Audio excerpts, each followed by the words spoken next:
Hi, we're Quaint and Curious Volumes. My name is James. I was watching Renee over at the Left-Handed Reader, and she was talking about how she found herself at a library book sale and came home with four books, and consequently felt like she needed to do some unhauling to make some space on her shelves for some of these books. And I recently went to some of the thrift stores that are on my usual rounds. The Goodwill and the Trosa bookstore. Trosa is a charity that trains and rehabilitates people with substance abuse problems. And they have a great thrift store here in town. And I got some books from those places, and I'm gonna move some along, some that I liked, and just don't think I'm gonna read it again anytime soon. Some that I haven't read, but probably I'm not gonna get to, and a couple that, well, you'll see. Anyway, and then I'm gonna show you what I got. So I'll start with the unhauls, and this first one, this is a really great book. It's Elijah Wald's Narcocorrido. What is the subtitle? A Journey into the Music of Drugs, Guns, and Guerrillas. This is a book probably could not be, I mean, it could be published today, but the research that he did, he would not have survived. Elijah Wald is a music writer, a pretty prolific music writer from Massachusetts, and he for this book, he became interested in Narcocorridos, which is, the corrido is an old Mexican narrative song form that, for a long time told the stories of sort of outlaws, kind of like northern Mexican ballads or country songs. Outlaws, tequila smugglers, things like that. And it got adapted in the 1980s, 1990s around drug trafficking.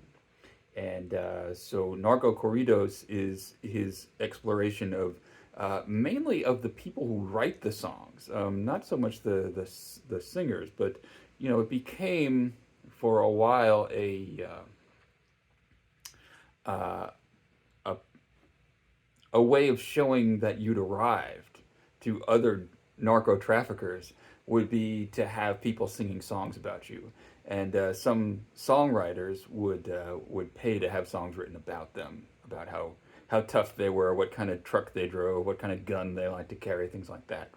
And Elijah Wald did a lot of this work with, as he says, he's not exactly fluent in Spanish, but he is kind of have like some high school Spanish, and he just traveled around northern Mexico talking to people on buses and interviewing songwriters that he crossed paths with.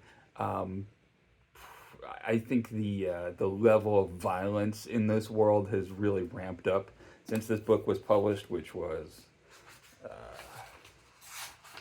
let me tell you, when it was published, 2001.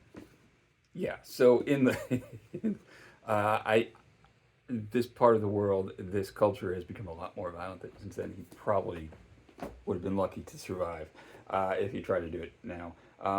But anyway, if you're looking for a good book, that is a fascinating one. Here's another one. I showed this and reviewed it earlier this year. Blood Done Sign My Name by Timothy Tyson. This is a story about a murder in North Carolina, basically a lynching in the 1970s, but in eastern North Carolina, and it's a fascinating story. It's also partly a memoir of Tyson himself growing up, and a story about his father, who was a minister in the town where this murder happened. So,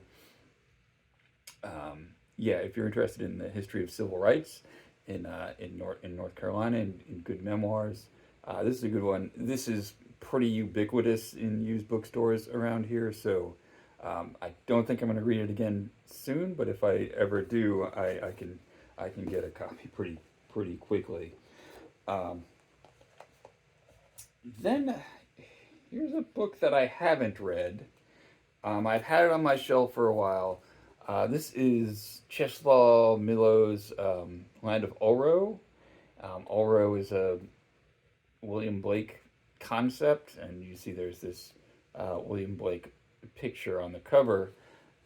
I got it, well, as you can see, I got it from Ed McKay's for a pretty cheap price.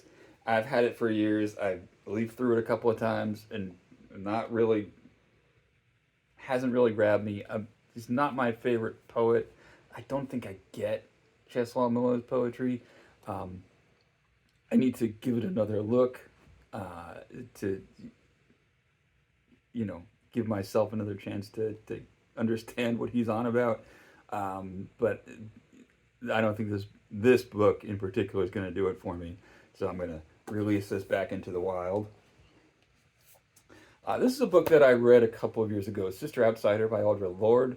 I think a lot of people have read this. It's a pretty influential collection of essays about what today would be called intersectionality. Audre Lorde was a black feminist. I guess you would call her a lesbian also. So as an outsider in American society, she I was going to say checked a lot of boxes. I don't think that's really right.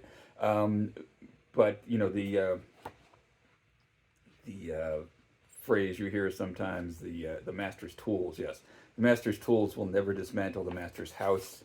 That essay is in here. So I read this. It wasn't as galvanizing to me as it was apparently to many other people. But so I'm going to move that along to someone who will enjoy it. Okay, here's a book that I did read, and I absolutely hated it. I thought maybe I'd keep it around just so I could hold it up in one of my end of the year videos, but no need to keep this in that. I even hate holding it. It feels icky. The print. Jon Fosse's Trilogy, or Trilogy, as it says on the inside. I couldn't stand this book, and so I'm happy to let someone else break their teeth on it. If you want more, I have a video where I review it. It's bad. Okay. And another one is Greek lessons. What? Hold on. Greek Lessons by Kang. And this is a pretty short book. I bought it because Kang won the Nobel Prize for Literature this year. I got it. It came in the mail. I read her book, The Vegetarian. Did not like it. I reviewed that on this channel. I read a couple of chapters of this to see if maybe I would like this one. It did, and I said I can't keep. I don't have enough reading time that I want to keep going with this Kang book. I'm not completely done with Kang. Maybe I'll read Human Acts if I come across a copy of it. But this one wasn't working for me, so I'm going to move it on. And then there's a set of Genki, the first integrated course in elementary Japanese. This is like the most common book and workbook set, I think, that is used for English-speaking learners of Japanese. It's been it's several years since I studied any Japanese, but I guess that was like maybe 5 or 6 years ago when I had a little phase of studying Japanese as a hobby. And so I'm not using these books anymore. I did not fill in the workbook, so it's perfectly usable for someone else who might be interested. All right, so that is my unhaul. And now I'll show you the haul. Here's two that I got at the Goodwill the other day. This may be familiar to many of you. It is The Plays of Anton Chekhov. Now, if you follow this channel, you know I've been discussing Anton Chekhov all month of November. And this is a selection of 5 plays. Ivanov, The Cherry Orchard, The Seagull, Uncle Vanya, and Three Sisters. These are the same ones that I have in my Oxford World's Classics collection of Chekhov's plays. But this is Penguin Classic, as you can see, and it's a different translation by Elisabetta Fenn. So it's good to have another translation if you like a particular author, and there are certainly plenty of possible translations of Chekhov, and so I'm glad to have yet another version for when I return to Chekhov. Of course, I'm still in the midst of reading Chekhov this month, and I read Ivanov last night. Not classed with his major, with well, I think it's sometimes considered a major play, but it's not on the level of The Seagull and Uncle Vanya and The Cherry Orchard, certainly. And yeah, I can see why. Not to get off course talking about Chekhov. It's not all about Chekhov. There's other writers. Like Robin Wall Kimmerer. I found this really clean copy of Braiding Sweetgrass, which is apparently a very popular book. I know I've heard several of my booktube friends talk about it. I think a lot of them like it. Elizabeth Gilbert says it's a hymn of love to the world. The subtitle is Indigenous Wisdom, Scientific Knowledge, and the Teachings of Plants. So, I'm moderately interested in plants and botany and growing things. I've read, it's been a while, but I've read a fair amount of Native American literature, and a lot of people say this is one of the more recent sort of touchstones of Native American writing. So I'm going to hopefully give that a try one of these days soon. And then I have 4 books that I got at the Trosa thrift store. One is possibly something for history study. It is Sarah Pomeroy's Goddesses, Whores, Wives, and Slaves. This is about women in classical antiquity. And this is...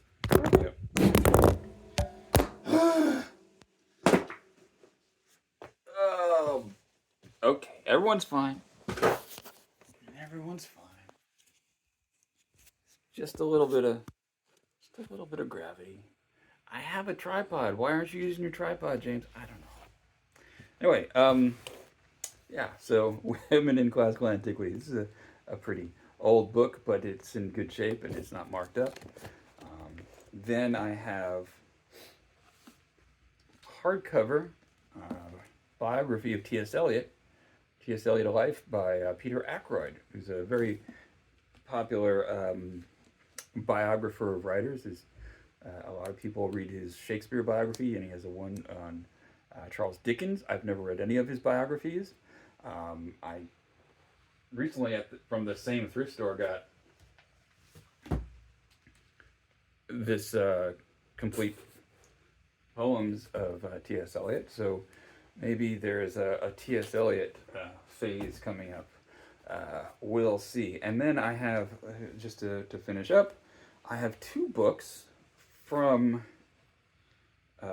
2 books of poetry from the Peter Pauper Press of Mount Vernon, New York. And these are hardcovers. They're naked hardcovers. I don't know if they originally had dust jackets, but they're on pretty nice paper. They have illustrations. This is Leaves of Grass by Walt Whitman, illustrated by John Stewart Curry. It's very nicely printed on really nice paper with some etchings throughout it. And yeah, I mean, I have other editions of this work of Leaves of Grass. Here's When Lilacs Last and the Dooryards Bloomed, with a picture of Abraham Lincoln. This is a famous poem in mourning of Lincoln when he was assassinated. So yeah, so very interested to find that. And then another Peter Pauper Press of Mount Vernon, New York edition of The Rime of the Ancient Mariner and Other Poems by Samuel Taylor Coleridge. And it has this bird motif on it. And I guess there are, let's see, there's not a lot of illustrations in here, but there is a nice, nice picture of a storm on the cover, and of course the Ancient Mariner. So it has, looks like it's about 20 poems. The Rime of the Ancient Mariner. Some others you might know. Kubla Khan is in there. France, an Ode, Frost at Midnight. Yeah, so there you go. I haven't read Coleridge in a long time. I did read a lot of him in college. So that is my unhaul and my haul.